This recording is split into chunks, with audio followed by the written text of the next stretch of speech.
Hey loves, welcome back to my channel. Today guys, I'll be checking out this interesting video from Matt Walsh, and it's titled "This Charity Kicked Out an Elderly Woman for Asking a Simple Question." You guys, I'm excited for this. If you're yet to subscribe to this channel, please consider subscribing. Give this video a massive thumbs up, comment, share, and all that good stuff. And without much ado, let's see what this video is all about. I did not expect that I would one day be in a position where I would have to cancel the National Multiple Sclerosis Society, but here we are. It's really not so surprising when you think about it. Nearly every large organization of any kind in the country has been captured by the far left, and if it's a medical organization or a nonprofit that deals with a medical issue, you can be certain that it is run by far left wackos.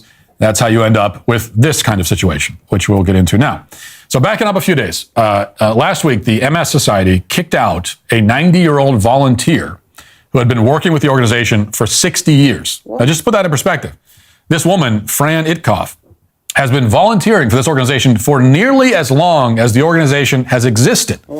She began volunteering after her husband was diagnosed with the condition, and she continued giving her time even after her husband died 20 years ago. And with that sort of history and track record, you would think that the organization would cherish this woman. They would have a deep sense of loyalty to her and respect for her, and certainly wouldn't even consider terminating their relationship with her except under the most extreme circumstances imaginable, where somehow her behavior, made the decision inevitable. Now, it's hard to imagine what exactly a 90-year-old volunteer could do or say to warrant that response, but whatever it is, it would have to be over the top, outrageous, and offensive. That's what you might think. Or you would think anyway if you were very naive and didn't understand how the world works these days. As it turns out, Fran was fired not for doing anything outrageous or offensive at all, but simply for being a normal human being. What was Fran's crime? Well, she asked a question about pronouns. Apparently, it all began when Fran was asked by the organization to use pronouns in her email signature. And she, being a normal 90-year-old person, had no idea what that meant. Yeah. She's lived on the planet for 90 years, likely introduced herself 1,000 times to 1,000 different people, and never once had been asked to give her pronouns. In fact, the very phrase, "give your pronouns," right? The concept of a person having pronouns, these are my pronouns, this is something that this elderly woman has never encountered or thought about at all. It has no bearing on her life. That's because this whole pronoun ritual was invented 45 seconds ago by gay activists on the internet. Now, you and I are familiar with it because we spend too much time on the internet. Fran, we can assume, does not. And that was the crime she committed, apparently. So here she is last week explaining the situation to Libs of TikTok. Watch. I was confused. I didn't know what it was, what it meant. And I'd seen it on a couple of letters that had come in after the person's name. They had the pronouns, but I didn't know what that meant. And so finally, when I was talking to her, I thought, I'll ask, what does it mean? And, let her tell me. And so she said it meant that they were all-inclusive, which didn't make sense to me, because it sounds like you're labeling for females and not males if you're just putting in she, her. She said that she was just asking her what it meant to have a conversation. So as a 90-year-old who didn't know what it meant, she's not street savvy to find out what it meant. Yeah. And when she said that they were required to use it to be inclusive, and my mom was saying that we've always been, the MS Society as a whole and the Long Beach group has just always been inclusive. A few days later, it was on a Friday, was it 4:58? At 4:58, which we thought was odd, but anyway. At the end of the day, end of the week, I got an email from her saying that they were sorry, but they had to ask me to step down as a volunteer for the MS Society. Wow. And the reason... Wow, you guys, that is absolutely so sad, because this woman is 90 years old and obviously doesn't even know what goes on on the internet today. Not knowing about the gender pronouns of today is very, very excusable, and it's very, very unfair how they treated her, having had to step down from an organization she has invested so much on. She has invested her time, her passion, her energy for the past 60 years, and because she doesn't know anything that has to do with gender pronouns, they made her to step down. This is very, very unfair, and let me know what you guys think about this, and let's continue watching, you guys. You're not inclusive enough. The verbiage she said was that she didn't abide by their diversity, equity, and inclusion, so they have to ask her to step down, and she's can't be a part of the MS Society as a volunteer, which to me is ironic because they're saying they're being inclusive, but yet they're excluding a 90-year-old disabled woman who volunteers for over 60 years. So I like her initial response to the thing when she was told we're inclusive, and of course her first response is because she's familiar with that, with what that word is supposed to mean, and so she says, like, what do you mean? Of course we include everybody. We're the MS Society. We don't exclude anyone. We don't tell anyone that they're not allowed to benefit from whatever the charity we do, because of course we include everyone. But of course that's not what is meant by inclusive when it's used these days, and that's the irony of it. In the name of inclusivity, they're excluding this woman for asking a question. It's not like Fran stridently objected to using the pronouns. It's not like she went in there and said, look, this is the dumbest thing I've ever heard of. You people are morons. I've been alive for 90 years. I've never encountered human beings as stupid as you. Now, she would have been entirely justified in saying that. I would enjoy it if she did say that, but she didn't, because she's a nice, sweet old lady who was looking for clarification, not confrontation, and yet they kicked her out anyway.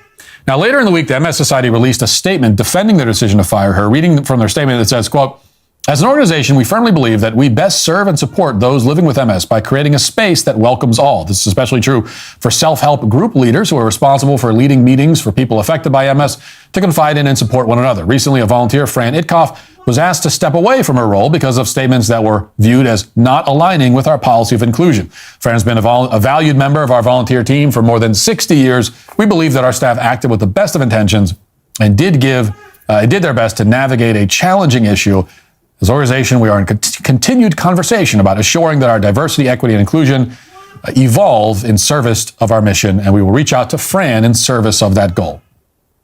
Now, if you understand woke language, you'll understand it more than a typical 90-year-old who lives a life blessedly insulated from much of this would, then you already know how to translate some of the key phrases in this statement. For example, continued conversation means, in this case, not a conversation at all.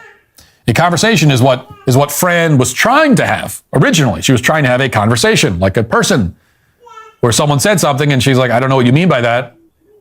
Can you explain it? And then they said, you're fired. So that's what a conversation is. They don't want a conversation. Conversation for them means instead that they dictate what you do, say, and believe, and then you sit silently and nod your head. That's what a conversation is to them.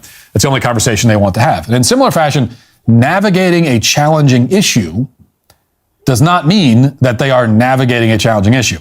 It means that they instead are creating an issue out of whole cloth, responding to the issue that they created in the most deranged and morally abominable way imaginable, and then applauding themselves for their wisdom and nuance. And of course, as we already covered, inclusion here does not mean inclusion or anything like inclusion. It means instead the rigid, ruthless exclusion of anyone who fails to precisely and painstakingly conform to their dogmas. So that was the end of it, as far as the National MS Society expected and hoped. They did this horrifically insane thing. They treated an innocent woman like dirt. They exposed themselves as a bunch of deranged, cowardly goblins, and then they moved on, or they wanted to.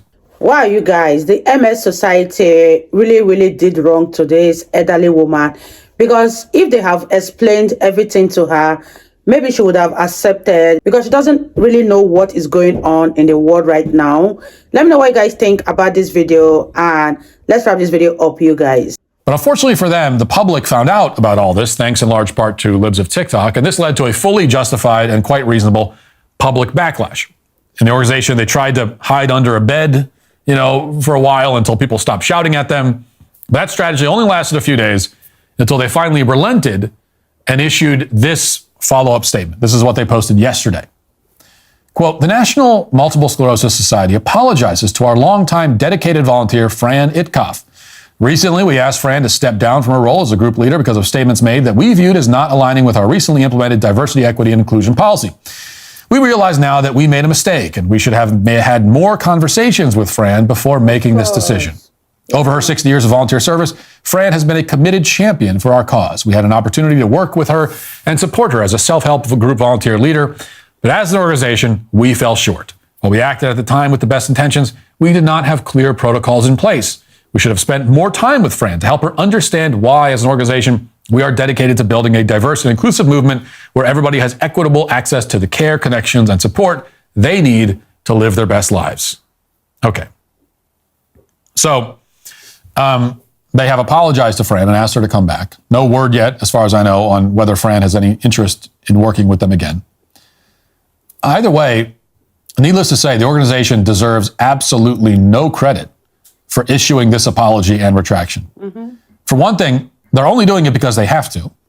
Their outrageous mistreatment of this elderly woman was exposed. Donors were threatening to pull their funds, and the National MS Society had no choice but to back down.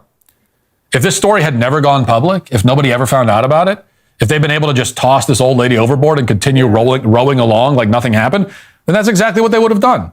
Exactly. So this apology was made out of necessity, not for any moral or ethical reason, which means that it's totally meaningless and they get no credit for issuing it. Also, they aren't really apologizing. At least they aren't apologizing for the things they should be apologizing for.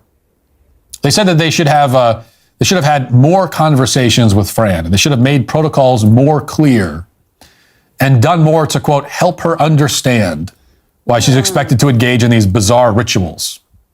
But that, of course, is not the problem. The problem isn't that they didn't help Fran better conform to the insane DEI policy. The problem is that the insane DEI policy exists. They should be apologizing for the policies themselves, and by extension for mistreating Fran in the name of that policy. And then they should be firing everybody who had a hand in crafting the policy and in firing Fran. That's what a real apology would be. That's what actual accountability would look like.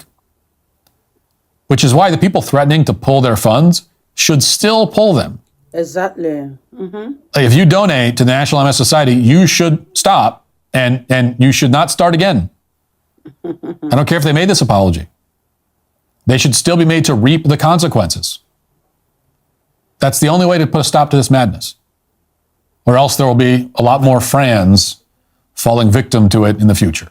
Yeah. And that's why the National MS Society is today canceled.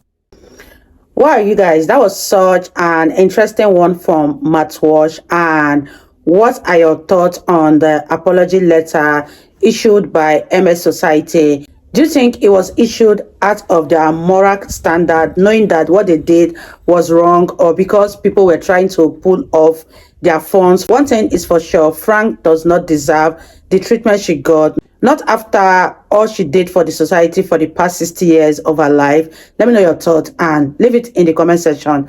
I really enjoyed reacting to Matt Walsh. If you guys enjoyed watching, give this video a massive thumbs up, comment, share, and all that good stuff. And I'll see you all in my next video.